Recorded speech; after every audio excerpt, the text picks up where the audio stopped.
Today's job market is changing faster than ever, and navigating your career can feel very overwhelming right now. So here to share some career advice to help you succeed, whether you're entering the workforce, making a career change, or preparing for your next opportunity. Here's career coach Emily the recruiter, Emily Durham. Hi. Hello. Thanks for having me. All right, give us the breakdown of what's happening in the job market right now. Let's grab our seats.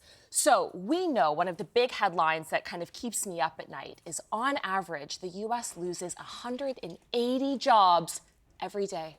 So that's a pretty big statistic. And we also know that entry-level job postings are down nearly 30% from 2024. So all of this sounds very doom and gloom. It does, because kids are graduating college right now, and where are they to turn? And things are changing so quickly. But what I want to focus on is people are still getting jobs. We just need to change and update our strategy so it's us getting those jobs. Okay, so take us through, like, what strategies do we need to change? Yeah, the reality is we need to update, especially if you've just graduated school or are looking for a new job. The old advice that would tell us apply for thousands of jobs, you'll hear back. That doesn't work anymore. Instead, you need to be applying to more targeted jobs. Selectively. Be a little bit more selective, but the kicker is to follow up after you have applied. So I want you to say, hey recruiter, hey hiring manager on LinkedIn, I just applied on LinkedIn or Indeed. Can you take a look at my application? That's really the secret. How important are the cover letters these days? Not at all. Oh, unless they're absolutely required. Friend, no one is reading them. Don't waste your time. Really? Who said that? Yes, it's Really? really not getting opened. No kidding. Absolutely. People are not looking at cover letters. Instead, I'd rather you use that time to network, go to those small industry events, especially in the era of AI. Being a person is your superpower. So why wouldn't we over-index on that? Okay, so what advice would you give someone who is re-entering the workforce after, like, a break, a pause, parenting stuff? Especially in the world of parenting. I think it's time we talk about parenting for what it is, a very hard job. I don't want you apologizing for taking time off for family. I want you to talk to the recruiters as you're having those interviews to say, yeah, I took some family time. I was actually able to be an incredible team leader, time manager, Hostage negotiator, expert navigator. Like, there's a lot that you go through. So really own that time off. If you're really feeling stressed about it, especially over parental leave, all you have to do is take on one client casually. And no matter your industry, you can find a way to take on clients, pop that on your resume, boom, suddenly you've been working the whole time. That's right. Anything else to keep in mind?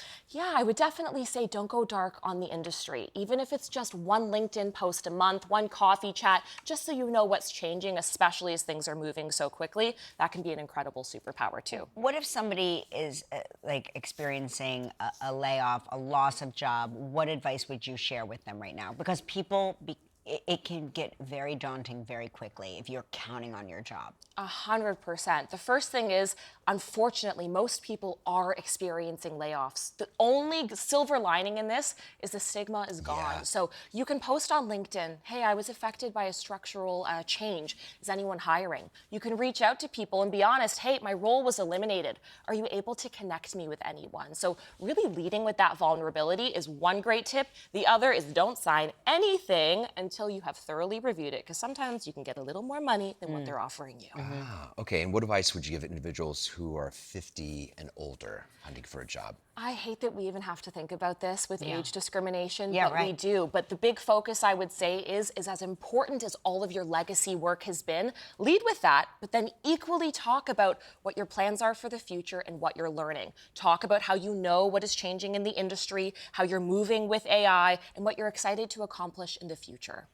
So if you're looking for work after retirement, I can't believe I'm asking this question. If you're looking for work after retirement, what guidance would you give somebody in that position? Same?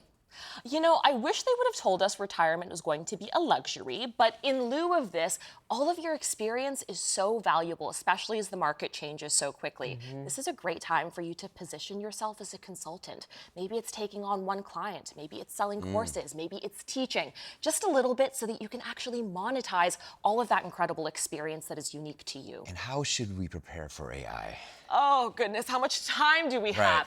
I would say let's focus on what we know. We don't know what the future of work is going to look like, but we know today employers want to see us be able to speed up the work that we do, whether that's automating the little tasks, speeding up how we build presentations. So focus on AI making you quicker so that it frees up more time for what we know is actually the #1 skill employers are looking for outside of AI, which is decision making and empathy. That's the real secret sauce to leveraging technology, but knowing how to be a person first so you still stand out. Yeah, Great, indeed. great All right. advice. Also, best advice ever: don't trash talk your previous boss. Oh my gosh, absolutely. flag. Even if they deserve Red, it. even, flag. yes. Some of them no matter deserve what, it. No matter what kind of monster.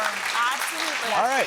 For more information like this, pick up a copy of Emily's book, Clock In, available everywhere books are sold. And we're going to open up the inbox when we come back.